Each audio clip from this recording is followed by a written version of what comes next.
Hello, folks. This is Pastor Mike Hoggard, pastor of Bethel Church in Festus, Missouri, and head of prophetic research ministry, with another Watchman video broadcast, broadcasting to you from our secret broadcasting bunker at 1233 American Legion Drive, Festus, Missouri, 63028. But don't tell anybody that owns black helicopters where we're broadcasting from, because we're doing some dangerous things on this program.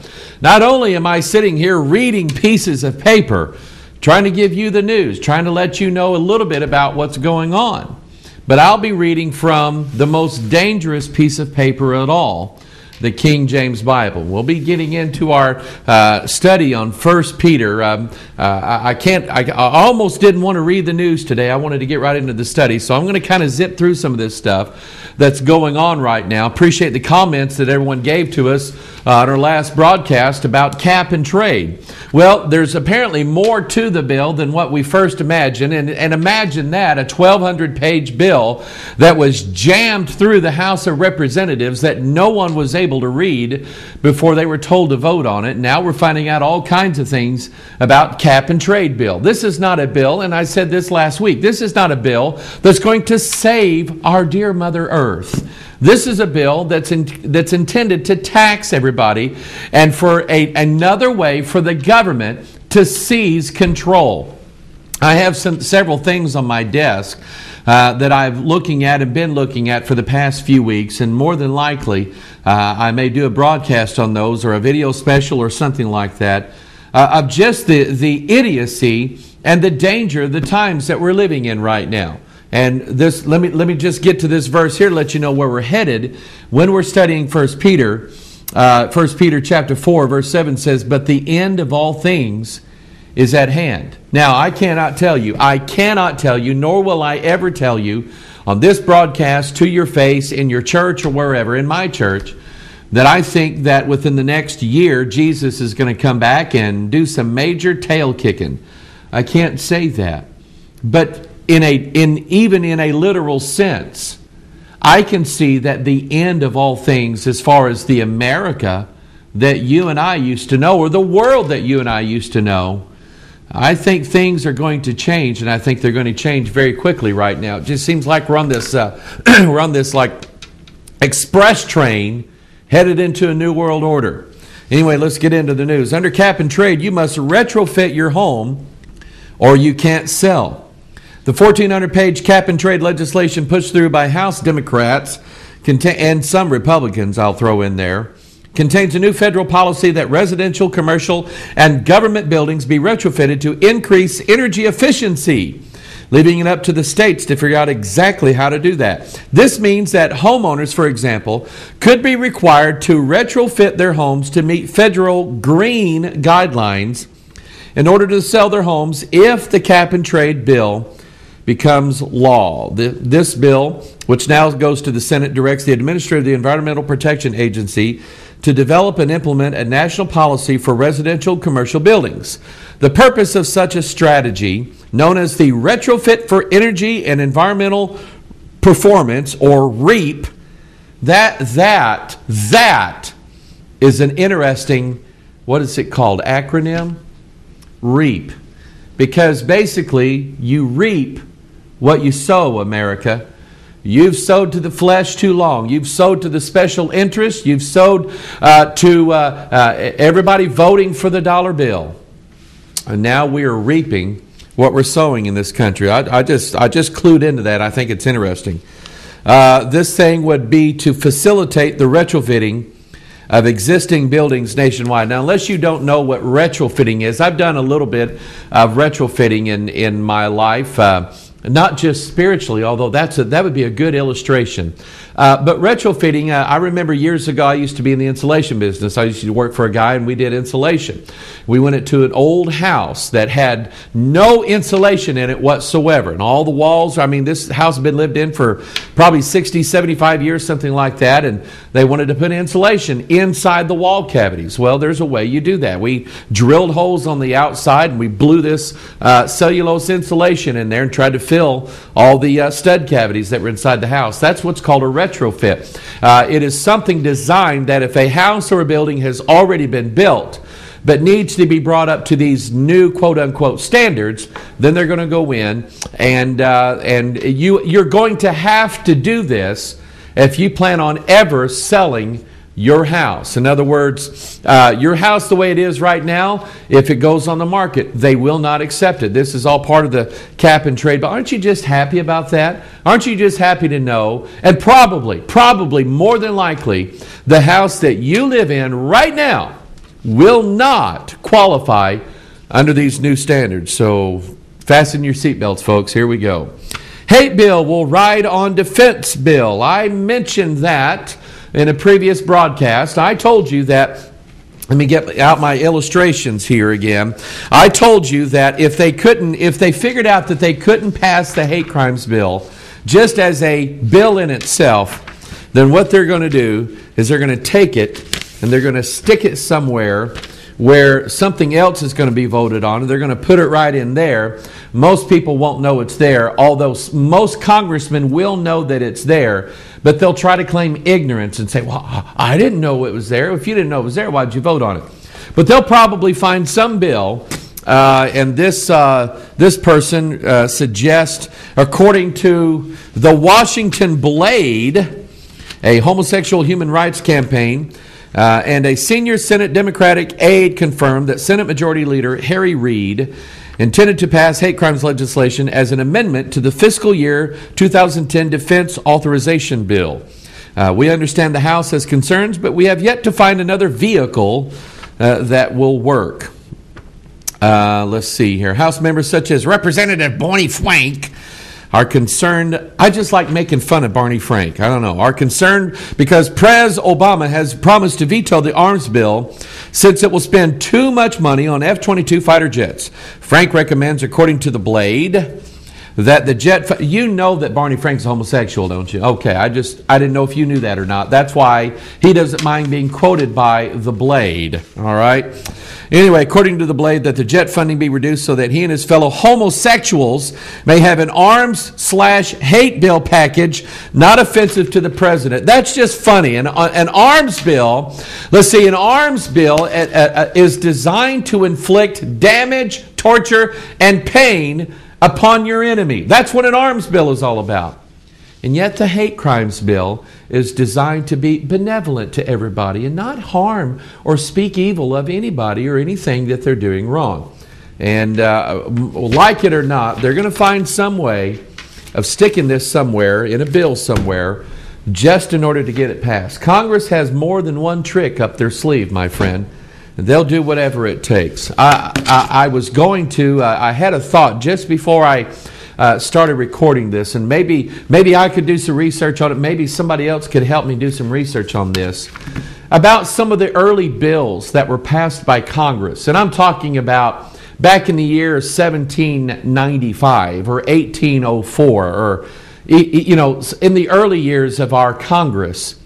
I just imagine, I don't know for sure, but I just imagine that a bill designed to do one thing, that's all it did, was do one thing.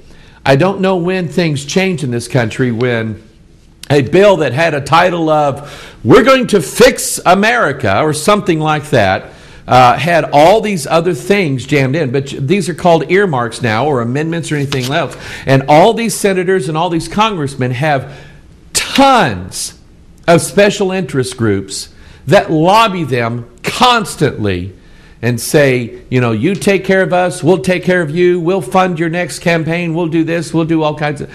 And I don't know, maybe I'm just being pessimistic. This last weekend was July 4th, and I preached our Sunday morning message, and we'll probably post it. Hopefully, if I get time this week, we'll post it on our blog for you to watch. But I preached last Sunday morning on the Declaration of Independence. I actually read the Declaration of Independence, and I just stood aghast, and I looked at it and I said, all of this is from the Bible. And I preached the Declaration of Independence from the Bible. And I'm telling you, I've never seen a time in my life where I've seen an error, and I'm going to use the R word. Revolution. I'm telling you, there are a lot of people in this country who are not going to take very much more. And I just keep thinking back to the time of when our founding fathers decided they've had enough and they weren't going to put up with it anymore. The hate crimes bill, if it's passed, as far as I'm concerned, would be probably enough. You're looking at someone who loves the law, that I think we ought to obey the law. I think we ought to obey the laws that, number one, God gives us, and number two, the laws that man gives us, so long as the laws that man gives us do not contradict the laws that God gives us. I don't care what kind of man or woman they are, whether they're moral or immoral. I think you ought to obey the law. But if they're going to tell me, and if they're going to tell you as Bible-believing Christians, that you cannot say that sodomy and homosexuality and fornication, which is shacking up, and pornography and every other kind of sexual ill that is thrown out in our country, if they're going to tell us that we can't say that that's wrong and that it inflicts harm upon people, if they are going to tell us that we can't say that, they might as well get ready, because I'm going to say it.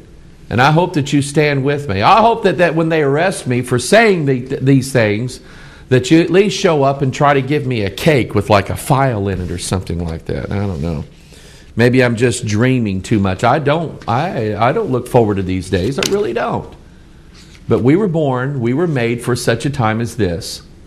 And I think we ought to stand.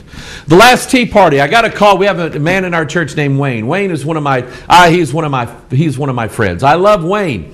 And Wayne called me July 4th. Him and his wife Jan, they were down in San Antonio, Texas, or somewhere around in there. He called me and said he was at South Fork Ranch, where Dallas, the TV show, was supposedly filmed and all that. They were having a tea party down there, and he was so excited. And I remember going to the last tea party. By the way, he said there was like 30,000 people there. And I don't recall seeing that on the CBS Nightly News with Katie Couric. I don't remember anything about that.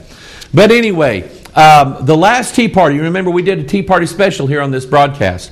And the last tea party, I saw everywhere people with signs and people with literature handing them out, talking about auditing the Federal Reserve System, the Federal Reserve. And I had not really heard of that before, but apparently, and a lot of these people were Ron Paul followers, and apparently Ron Paul had sponsored a bill. In fact, I'll probably read the article here in a little bit, but Ron Paul had sponsored a bill to audit the Federal Reserve. And over the time, all of these senators and congressmen began jumping on it and saying, yeah, we think we ought to audit the Federal Reserve. I remember looking at those things, and maybe I'm just too much of a skeptic, but I looked at that and I'm going, that's never going to happen. It is never, in a million years, it is not going to happen. Well, maybe I won't say a million years. How about 5 years, 10 years? It won't happen. They will not audit the Federal Reserve. Well, let me read the article. Senate blocks bill, to audit the Fed as government prepares for second round of looting. Senator Jim DeMint slams Fed's monopoly, questions where trillions in bailout funds has gone. A Senate amendment based on Congressman Ron Paul's successful House bill to audit the Federal Reserve was blocked by the Senate yesterday evening on procedural grounds, as Jim DeMint slammed the Fed for refusing to disclose where trillions in bailout funds had gone, while a top Obama administration advisor called for a second stimulus package to be prepared. Republican Senator Jim DeMint had attempted to get a provision attached to the 2010 spending bill that would have removed strict restrictions on auditing the Fed's discount window operations, funding facilities, open market operations, and agreements with foreign central banks and governments. However, the amendment was blocked by Senate authorities who claimed, now this is funny, who claimed that it violated rules for provisions attached to spending rules. So this is just funny to me. Here you have some very well-meaning American patriot senators who are concerned that the rules in the Senate would be violated by trying to attach a bill that would audit the Federal Reserve. We're just trying to make sure that the rules are followed. Listen, fellas, the reason why the books need to be audited is because most people think that the rules are not being followed. I don't know. It's just one of those things where, let me read this verse again. But the end of all things is at hand. Be ye therefore sober and watch unto prayer. And I can tell you that when I read things like this, I hate it. I hate doing what I have to do here and saying what I have to say. I hate this because I love my country. I love the country I grew up in. I love the country that I'm trying to raise my children in. I would like to have the same kind of country that I grew up in for my children and my grandchildren. I don't have any grandchildren yet, but I would like to have that same kind of country, and I don't think it's going to happen. I really don't. I'm not trying to be pessimistic, but I just don't think it's going to happen. When the interest of the will of the people of the United States of America are tossed aside like garbage in favor of cover-ups, special interest, government power, and ultra big businesses only interested in making more and more and more money. The love of money is the root of all evil. Watch unto prayer, people. They're not going to pass, ever, a bill to audit the Federal Reserve System. It would surprise me, and that's not a prophecy. That's not thus saith the Lord. And maybe in a year when they pass a bill to audit the Federal Reserve, you can email me and say, Pastor Mike, you were wrong. And I would gladly admit that I would love to be wrong on this one. But it's not going to happen. There are too many people who have too many dirty hands in the dirty money. Too many people have too much power that have dirty hands in the dirty money. And they are never, ever, ever going to allow the American people to see those books. It's not going to happen. So, that leads us to our next story. The News Tribune. Guard units trained for militia attacks.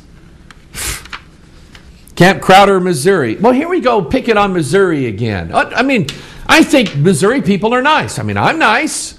And I live in Missouri. I've been here since I was 4 years old, I think. So I think Missouri people are nice. But here again, we have another news story coming out of Missouri. Camp Crowder, Missouri. It isn't easy being an insurgent in Neosho, Missouri. The long hours, the blistering heat, and of course, constantly having to come up with new ways of harassing the Missouri National Guardsmen training in the area. Such was the case for several members of the headquarters detachment of the 229th Multifunctional Medical Battalion. During the battalion's annual training exercise, 8 members of the Jefferson City-based unit, acting as fictitious militant group, attempted to disrupt the battalion's operations through attacks and harassment.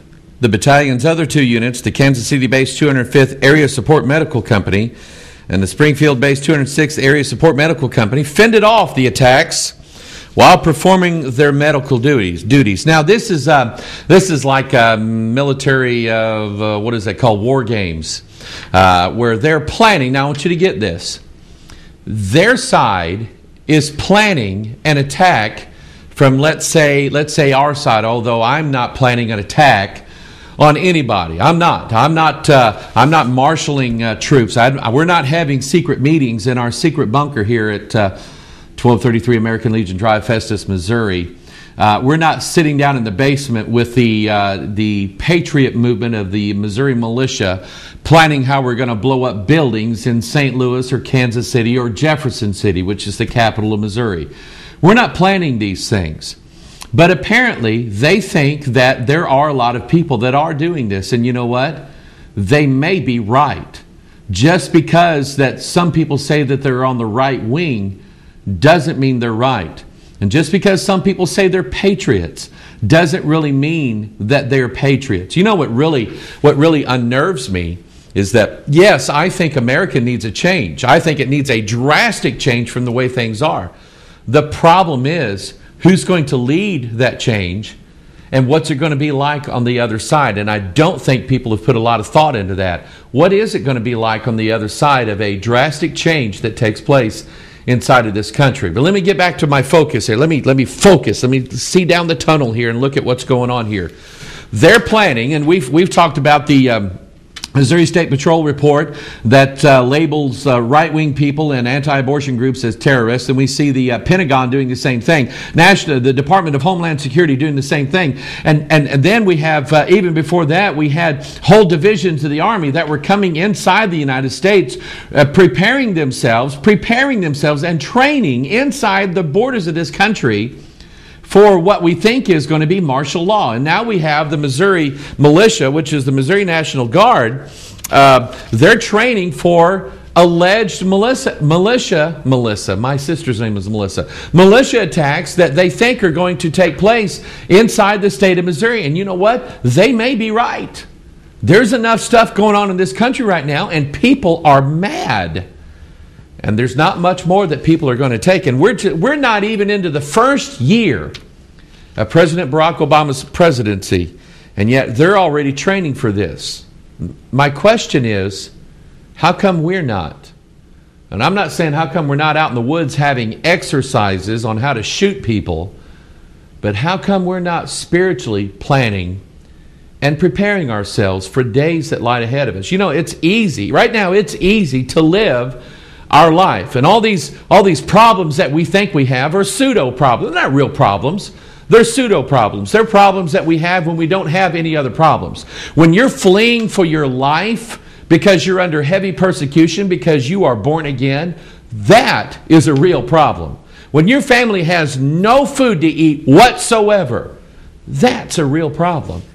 But we're concentrating on all these little petty problems that we think that we have all the time. I think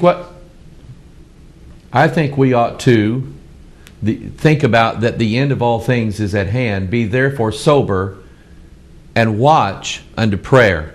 How do we prepare ourselves spiritually for what's going to happen? Prayer and Bible reading, prayer and Bible reading, prayer and Bible reading. And you cannot prepare spiritually for what's going to happen by watching American Idol. Won't happen. Strange martial law via food control. Not what the American people ordered. House H.R. 2749, martial law on the enslavement of their farmers. H.R. 2749 is a strange bill in many ways. While the other food safety bills have been around since winter, allowing for much public discussion on the internet, H.R. 2749 has only suddenly appeared. Boy, isn't that funny? It is a mutant conglomeration of the worst of the other bills with the addition of one very original part, martial law. When it was a draft, it was Waxman's bill. You remember Henry Waxman, don't you? Okay, it was Waxman's bill. But once given a number, it became Dingell's. That's Charles Dingell, or I think it's Charles Dingell, who already had a food safety bill, H.R. 759. So Waxman got none, Dingell got two. Let's see here. Here's a look at what H.R. 2749 would do. Here's some of the provisions that are in the bill. Number one, it would impose an annual registration fee of $500 on any quote-unquote facility that holds, processes, or manufactures food. Isn't this every home in the U.S. and every garden? Although farms are exempt, the agency has defined farm narrowly. And people making foods such as lacto-fermented vegetables, cheeses, or breads would be required to register and pay the fee, which could drive beginning and small producers out of business during difficult economic times. H.R. 2749 would empower FDA to regulate how crops are raised and harvested. It puts the federal government right on the farm, dictating to our farmers. H.R. 2749 would give the FDA the power to order a quarantine of a geographic area, including prohibiting or restricting the movement of food or of any vehicle being used or that has been used to transport or hold such food within the geographic area. My wife transports food every week. She goes shopping with her mother every Saturday. And I can just about tell you at any time of the day what aisle she's in. My wife's pretty ordered that way. And she hauls food back home to our family every week. I wonder if her car, her van, would fall into this category. H.R. 2749 would empower FDA to make random warrantless searches of the business records of small farmers and local food producers without any evidence whatsoever that there has been a violation. H.R. 2749 changes the Secretary of Health and Human Services with establishing a tracing system for food. Each person who produces, manufactures, processes, packs, transports, or holds such food. Why didn't they just put in here any person who eats food would have to maintain the full pedigree of the origin and previous distribution history of the food and establish and maintain a system for tracing the food that is interoperable with the systems established and maintained by other such persons. This bill does not explain how far the traceback will extend or how it will be done for multi-ingredient foods. With all these ambiguities, it's far from clear how much it will cost either the farmers or the taxpayers. I'll tell you how much it's going to cost. It's going to cost our freedoms in this country. At some point, I should have a big bag of straw here, and at some point, they're going to add the last straw, and people are going to be fed up with it. Senate bill finds people refusing health coverage. Americans who refuse to buy affordable medical coverage could be hit with fines of more than $1,000 under a health care overhaul bill unveiled Thursday by key Senate Democrats looking to fulfill President Barack Obama's top domestic priority. The Congressional Budget Office estimated the fines will raise around $36 billion over 10 years. You know what? They want people to disobey the law. When they start fining people and then they estimate how much money they're going to make from people disobeying the law, then they want people to disobey the law so that they can make more money off of it. Stupid. Stupid the country we live in. I love America, but we're stupid. We elected stupid people to run our government. God, if that was wrong, I'm sorry, but I'm telling you, this is crazy. They're going to pass health care. There's little doubt in my mind about it. They're going to pass health care. And it's going to be one of those things where you don't have a choice. You don't have freedom and you don't have a choice. And now it looks like that when they pass a health care bill, you won't even have the choice to opt out of it. You'll have to do it or you'll have to pay a fine for not having health care. Now, here's one that I've got my eyeball on. In fact, I want you to do this. I want you to help me research something. And by the way, we are going to release the long-awaited, long-discussed, long-talked about video called Triple Helix. We're going to release that next month to everybody that's on our watchers list. If you've not been put on our watchers list, give us a call at 636-937-3233, or you can send us an email. I prefer an email because then I can just copy and paste your address from the email to our watchers list. And we get you on the list, and Bonnie gets you right out. We just mailed yesterday the Watchers List packets for the month of July. You're getting all of our Watchman video broadcasts for the month of June. You're getting all of the sermons preached on Sunday morning. You're getting all the Sunday school lessons. I also threw in a couple of messages from a good pastor friend of mine down in Norwood, Missouri. And this month, I'm adding some extra things to it, to the teaching, such as... well, let's see. I won't be adding them. They're not coming out in this mail out, but they will be coming out in August. I'm doing a teaching on Laodicea and the church at Laodicea, and that will be included in the packet. But in this month, you're also getting the next two videos in this series called the King James Code. You're getting Volume 2 and Volume 3, which is on the number 3 and on the number 4.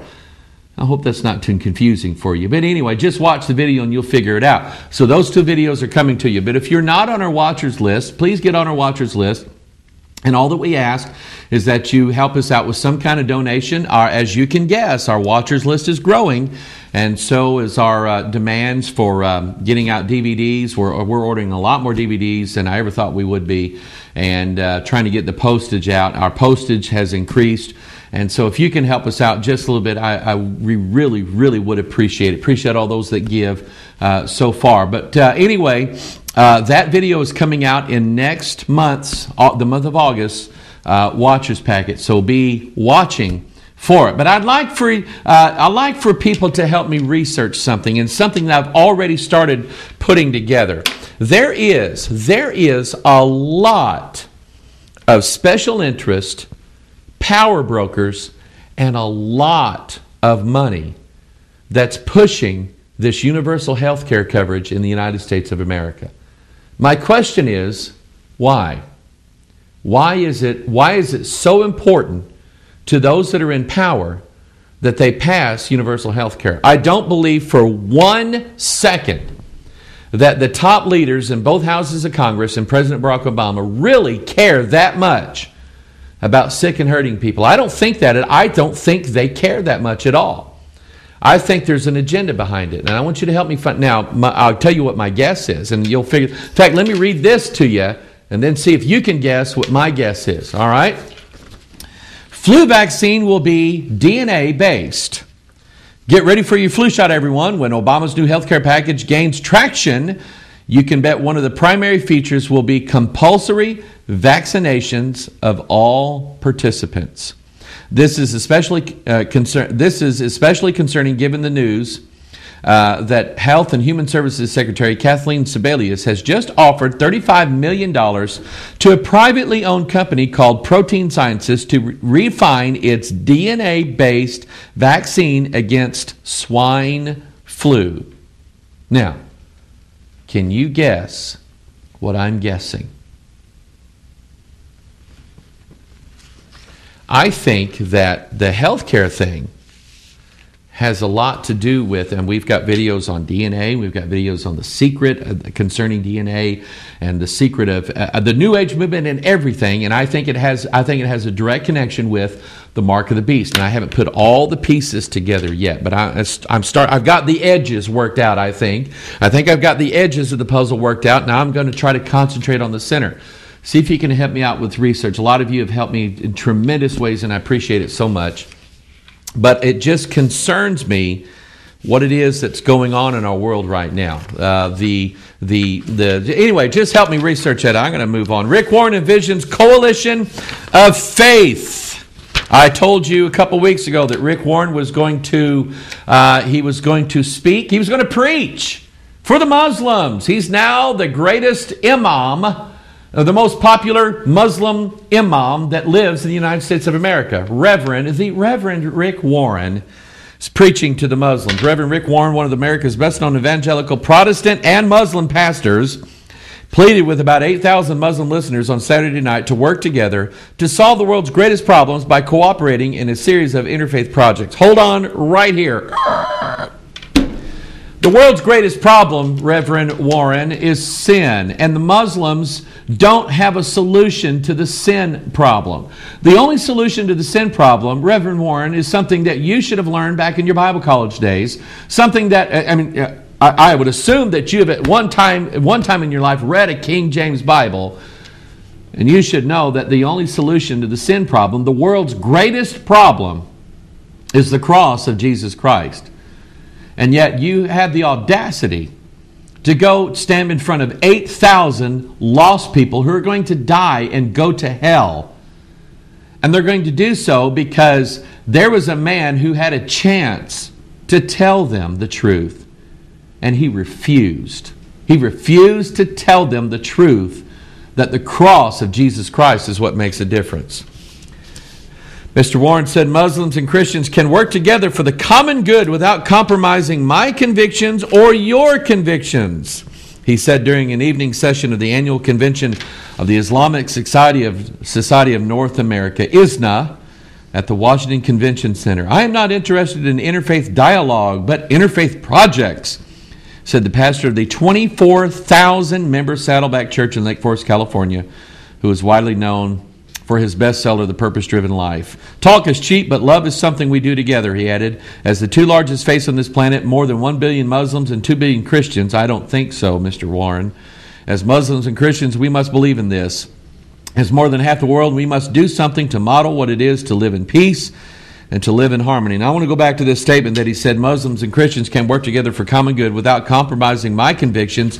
You're wrong there. You're wrong there, Mr. What's your last name? Warren. Yeah, I kind of go blank every now and then. You're wrong there. It's compromise. I want to read the scriptures. It's compromising to work with these people in any way straight. So number one, you have just compromised your convictions. Number two, the convictions of Muslims. He said you can work with us without compromising your convictions. Well, you know what the convictions of Muslims is, don't you? Kill the Christians. Kill all the Christians. Convert them to Islam or kill them. That's what they believe. And so he's lying. 2 Corinthians chapter 6, verse 14, be ye not unequally yoked together with unbelievers. It's like the first thing out of the chute that God says to us is to not be yoked together with unbelievers. I mean, you can read on what righteousness, unrighteousness, light and darkness, Christ, blood. You can read all those things. But the very first thing that God says is to not be yoked together with unbelievers.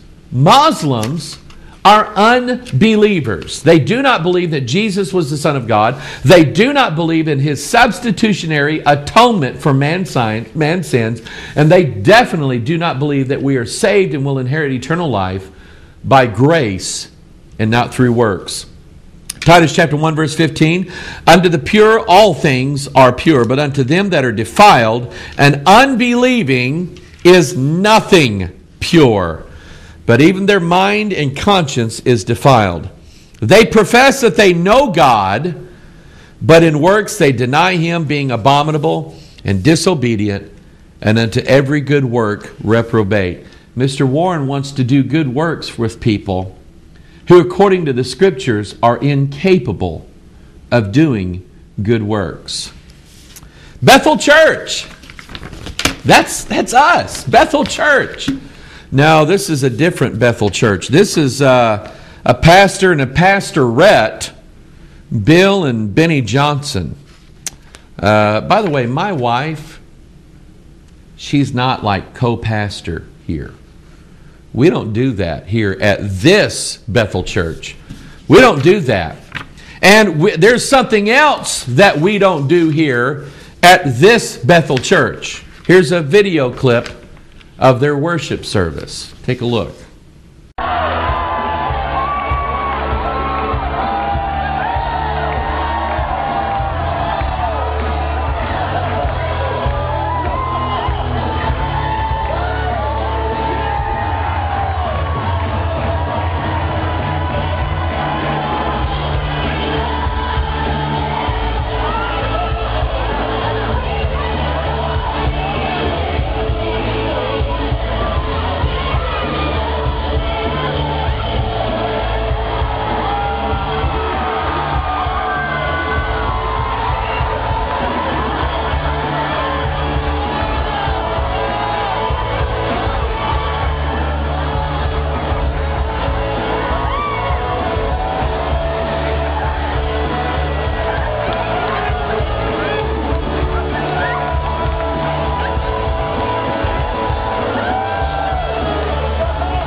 Folks, we need to get the Bible back in our churches. Can I hear you say amen? We need to get the Bible back in our churches. 1 Peter chapter 4, but the end of all things, verse 7, but the end of all things is at hand. Be ye therefore sober. Now, I like to have a good time. I like to cut up with my Christian friends and our church people, and even every now and then, some of you guys send me something funny in the email. I like that stuff. But it's time to be sober now. It's time. There has to be a time when we have to wake up and say, things are not right. And I can definitely see that something is about to give in this world. Something is change. Change is in the air. And I'm not saying that Jesus is coming back in 1 year. I'm not saying He's coming back December the 21st, 2012 either.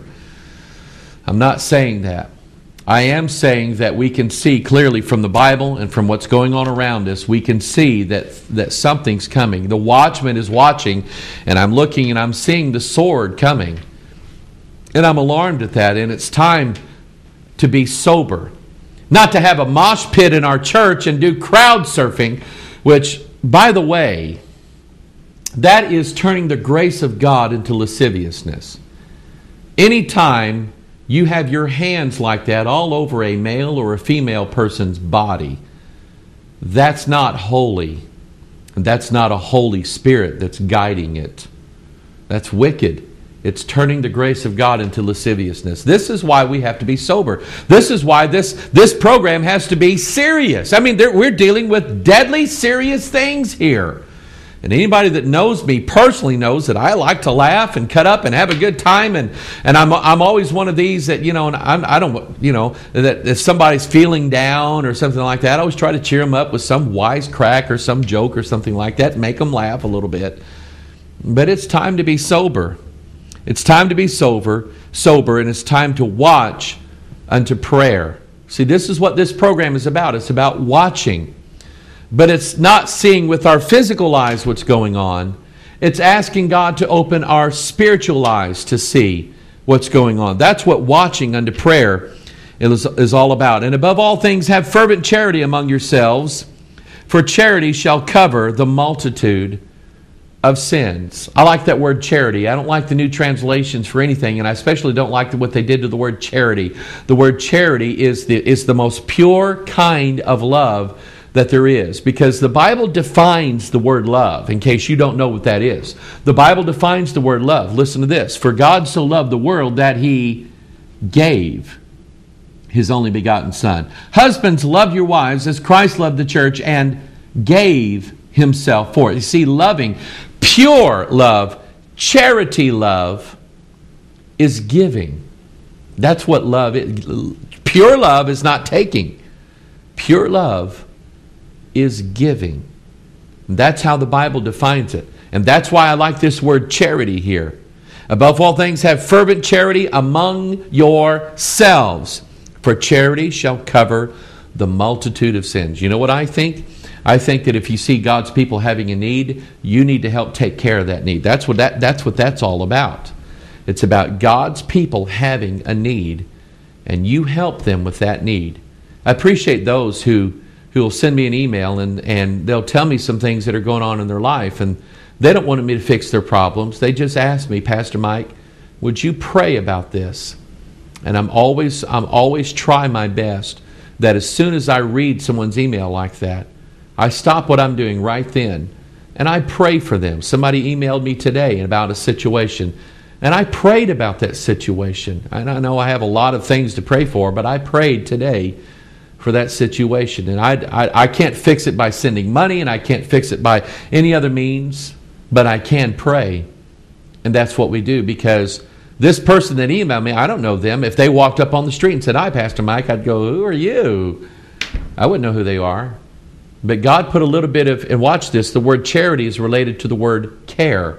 God put a little bit of care in my heart for the needs of God's people. And I love God's people. And I care about them. And I want to help. And I feel like that, and I love this verse. I read this verse one day, and I just wept. I wept. Because it says, charity shall cover the multitude of sins. I've always tried to be honest and open with people and letting them know that I'm not some great spiritual giant, that I am so far removed from worldliness and sin that I just don't understand anybody that does. You're looking at a guy that understands, okay? And I'm glad that God's charity toward me has covered a multitude of my sins. And I feel a duty and a responsibility to take people that are made out of the same dirt that I am, and to help them, and to encourage them, and to care about them, and to love them. Because in doing so, I'm fulfilling the law of Jesus Christ. I mean, after all, He did it for me. And every man, verse 9, use hospitality one to another without grudging. Stop complaining about what you're doing for somebody. And if you do things in your church and you do them for the Lord, then don't complain that no one else is helping you. In fact, probably what would really help a lot of pastors and a lot of churches in this world is for a lot of pastors and a lot of church members to stop complaining about how bad they have it, especially when they're doing the work of the Lord. Use hospitality one to another without grudging, and every man hath received the gift, even so minister the same one to another as good stewards of the manifold grace of God. Something that is lacking, something that we have lost sight of in this world is stewardship.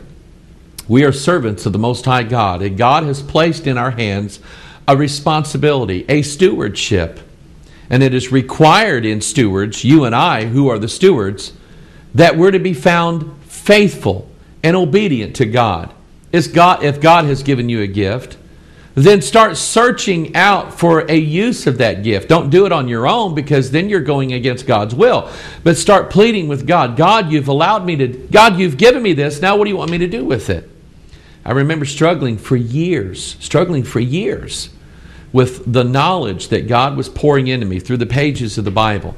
And I remember telling a good friend of mine, I have all of this in me. I want to get it out. I have no way of getting it out. And finally, now, I have a way of getting it out.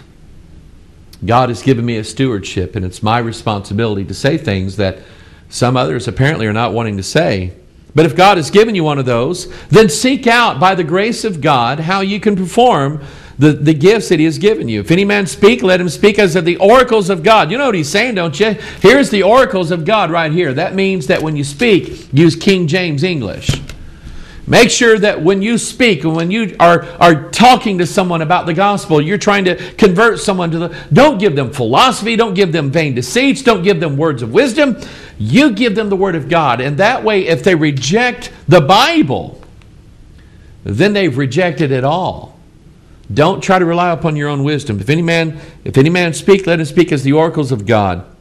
If any man minister, let him do it as the ability which God giveth, that God in all things, people, may be glorified through Jesus Christ, to whom be praise and dominion forever and ever, and amen.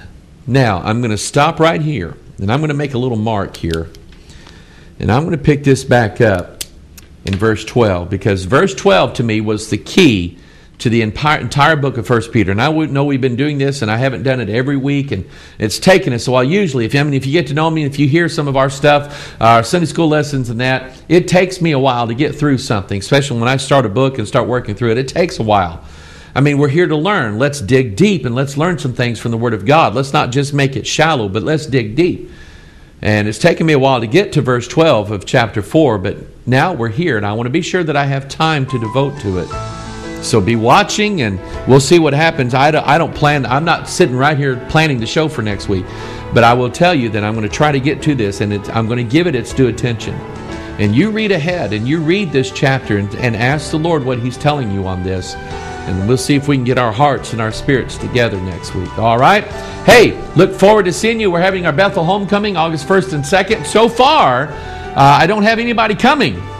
And I'm kind of getting a little nervous. We're going to have a bunch of fried chicken and barbecue sitting out for everybody, and I hope that you're there to eat it. So we invite you to come August 1st and 2nd to Bethel Church.